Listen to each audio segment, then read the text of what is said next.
Hi friends, welcome back Priyanka Manjunath YouTube channel. ಇದ್ರ ಜೊತೆಗೆ ಇನ್ನೊಂದು ಯೂಟ್ಯೂಬ್ ಚಾನಲ್ ಇದೆ, ಗಗನಗೌಡ U7R ಯೂಟ್ಯೂಬ್ ಚಾನಲ್ ಇದೆ. ಈಗ ನಾವು ನಾಟಿ ಸ್ಟೈಲಲ್ಲಿ ಚಿಕನ್ ಸಾಂಬಾರು ಯಾವ ರೀತಿ ಮಾಡೋದು ಅಂತ ನಿಮಗೆ ತೋರಿಸ್ಕೊಡ್ತೀನಿ, ಬನ್ನಿ. ಈಗ ಬೇಕಾಗುವಂತಹ ಸಾಮಗ್ರಿಗಳು: ಎಣ್ಣೆ, ಅರಿಶಿನ, ರುಚಿಗೆ ತಕ್ಕಷ್ಟು ಉಪ್ಪು, ಬಾಯ್ಲರ್ ಕೋಳಿ, ಕಾಯಿ, ಈರುಳ್ಳಿ, ಕೊತ್ತಂಬರಿ ಸೊಪ್ಪು, ಚಕ್ಕೆ, ಲವಂಗ, ಮೆಣಸು. ನಿಮಗೆ ಖಾರಕ್ಕೆ ತಕ್ಕಂತೆ ಇಲ್ಲಿ ನಾನು ಒಂದು 15 ಮೆಣಸು ಮತ್ತು ಒಂದು 5 ಲವಂಗ ತಗೊಂಡಿದ್ದೀನಿ, ಒಂದು 2 ಚಕ್ಕೆ ತಗೊಂಡಿದ್ದೀನಿ, ಗಸಗಸೆ, ನಮ್ಮ ಮನೇಲೇ ಮಾಡಿರುವಂತಹ ಚಿಕನ್ ಪೌಡರು ಮತ್ತು ಕಾಯಿ, ಶುಂಠಿ ಬೆಳ್ಳುಳ್ಳಿ ಪೇಸ್ಟ್. ಈಗ ಮಾಡುವಂಥ ವಿಧಾನನ ತೋರಿಸ್ಕೊಡ್ತೀನಿ, ಬನ್ನಿ. ಒಂದು 4 ಸ್ಪೂನ್ ಎಣ್ಣೆ ಹಾಕಿದ್ದೀನಿ. ಇನ್ನು ಎಣ್ಣೆ ಕಾದ ನಂತರ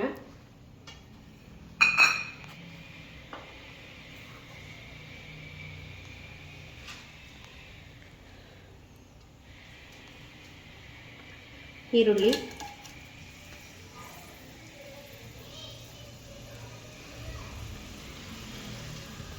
ಎರಡು ಈರುಳ್ಳಿ ತಗೊಂಡಿದ್ದೀನಿ ನಾನು.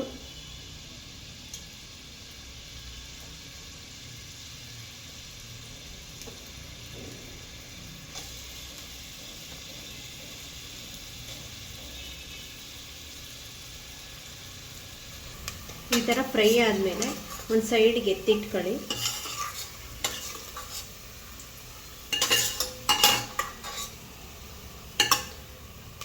ಅದೇ ಎಣ್ಣೆಗೆ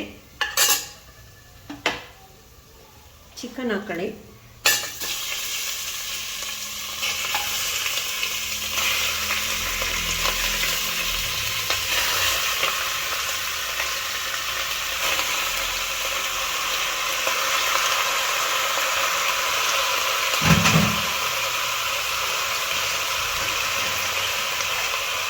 ಒಂದು ಸಲ ಹಿಂಗೆ ಕೈಯಾಡಿ ತಿರುಗಿಸ್ಕೊಳ್ಳಿ.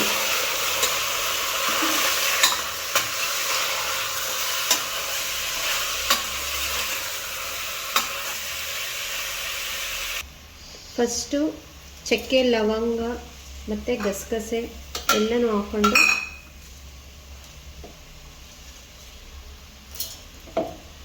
ಇದನ್ನು ರುಬ್ಕೊಳ್ಳೋಣ. ಈ ಥರ ಗ್ರೈಂಡ್ ಮಾಡ್ಕೊಂಡ್ಮೇಲೆ ಕಾಯಿ,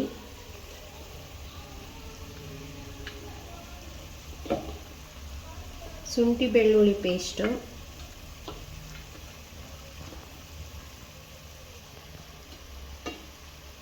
ಕೊತ್ತಂಬರಿ ಸೊಪ್ಪು,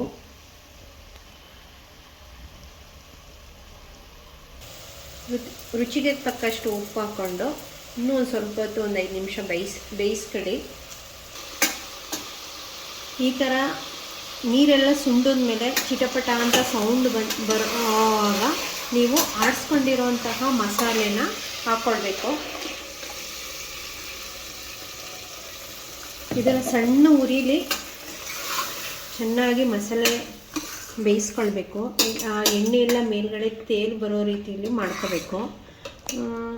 ಇದು ಬೇಯ್ತಾ ಇರಲಿ, ಅಷ್ಟರಲ್ಲಿ ಖಾರನ ರೆಡಿ ಮಾಡ್ಕೊಳ್ಳೋಣ. ಇದು ಮನೇಲೇ ಮಾಡ್ಕೊಂಡಿರೋದು ಖಾರದ ಪೌಡ್ರ್ ಆಗಿರೋದು, ಚಿಕನ್ ಪೌಡ್ರ್ ಆಗಿರೋದ್ರಿಂದ ಧನ್ಯ, ಕಡಲೆಕಾಳು ಎಲ್ಲ ಸಾಮಗ್ರಿಗಳನ್ನ ಇದರಲ್ಲೇ ಹಾಕಿದ್ದಾರೆ. ಇದು ಒಂದು 4 ಸ್ಪೂನ್ ತಗೊಂಡಿದ್ದೀನಿ. ಅದ್ರ ಜೊತೆಗೆ ಇಲ್ಲಿ ಈರುಳ್ಳಿನ ಫ್ರೈ ಮಾಡಿ ಇಟ್ಕೊಂಡಿದ್ನಲ್ಲ, ಇದನ್ನು ಹಾಕ್ಕೊಳ್ಬೇಕು.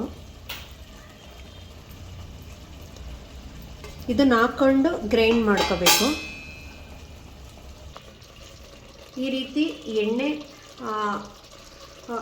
ಮಿಂಚ್ತಾ ಇರೋ ರೀತಿಯಲ್ಲಿ ಆಗೋವರೆಗೂ ಚೆನ್ನಾಗಿ ಮಸಾಲೆನ ಬೇಯಿಸ್ಕೋಬೇಕು. ಏಕೆಂದರೆ ಹಸಿ ಸ್ಮೆಲ್ ಹೋಗಬೇಕು. ಆನಂತರ ಮತ್ತು ಪುಡಿ ಮತ್ತು ಈರುಳ್ಳಿನ ರುಬ್ಬಿದ್ದೀನಿ, ಅದನ್ನು ಇದರೊಳಗಡೆ ಹಾಕಬೇಕು. ಇದನ್ನು ಕೂಡ ಅಷ್ಟೇ ತುಂಬ ಚೆನ್ನಾಗಿ ಎಣ್ಣೆ ಬಿಟ್ಕೊಳ್ಳೋವರೆಗೂ ಸಣ್ಣ ಉರಿಲಿ ಬೇಯಿಸಬೇಕು. ಆನಂತರ ನೀರು ಹಾಕ್ಕೊಳ್ಬೇಕು. ಈ ರೀತಿ ಎಣ್ಣೆ ಬಿಟ್ಕೊಂಡ್ಮೇಲೆ ನೀರು ಹಾಕ್ಕೊಳ್ಬೇಕು.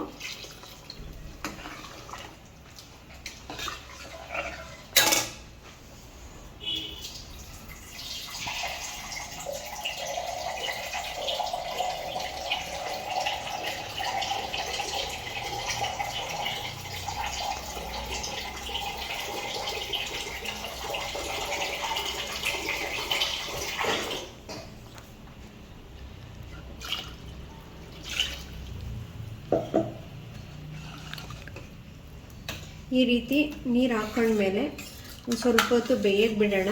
ಒಂದು 10 ನಿಮಿಷ ಬೆಂದ ನಂತರ ಆಲ್ರೆಡಿ ನಾವು ಉಪ್ಪು ಹಾಕಿರೋದ್ರಿಂದ ನಾನು ಸ್ವಲ್ಪ ಹಾಕೊಳ್ತೀನಿ. ನೀವು ಅದನ್ನು ಟೇಸ್ಟ್ ನೋಡಿ ಹಾಕ್ಕೊಳ್ಬೋದು. ಇನ್ನು ಸ್ವಲ್ಪ ಬೇಕು ಉಪ್ಪು ಅಂತಂದರೆ ನಿಮಗೆ ಹಾಕ್ಕೊಳ್ಬೋದು. ಇದನ್ನು ಒಂದು 10 ನಿಮಿಷ ಬೇಯಕ್ಕೆ ಬಿಡೋಣ.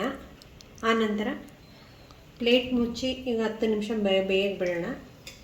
10 ನಿಮಿಷ ಆದಮೇಲೆ ಈಗ ರೆಡಿಯಾಗಿದೆ ನೋಡಿ, ಈ ರೀತಿ ಆಗಿರುತ್ತೆ. ಇದಕ್ಕೆ ಕೊತ್ತಂಬರಿ ಸೊಪ್ಪು ಹಾಕಿ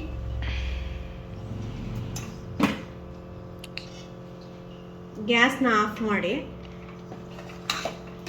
ಇದರ ಒಂದು ಸಲ ತಿರುವಿ. ಈಗ ಮಂಡ್ಯ ಸ್ಟೈಲ್ ನಾಟಿ ಕೋಳಿ ಸಾಂಬಾರು ರೆಡಿಯಾಗಿದೆ.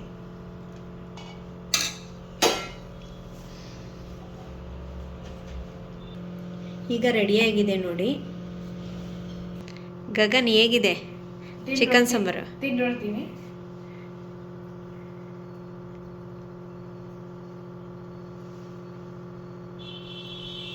ಚೆನ್ನಾಗೈತೆ. ಇದು ಮನೇಲಿ ಟ್ರೈ ಮಾಡಿ, ಲೈಕ್ ಆ್ಯಂಡ್ ಸಬ್ಸ್ಕ್ರೈಬ್ ಮಾಡಿ, ಶೇರ್ ಮಾಡಿ.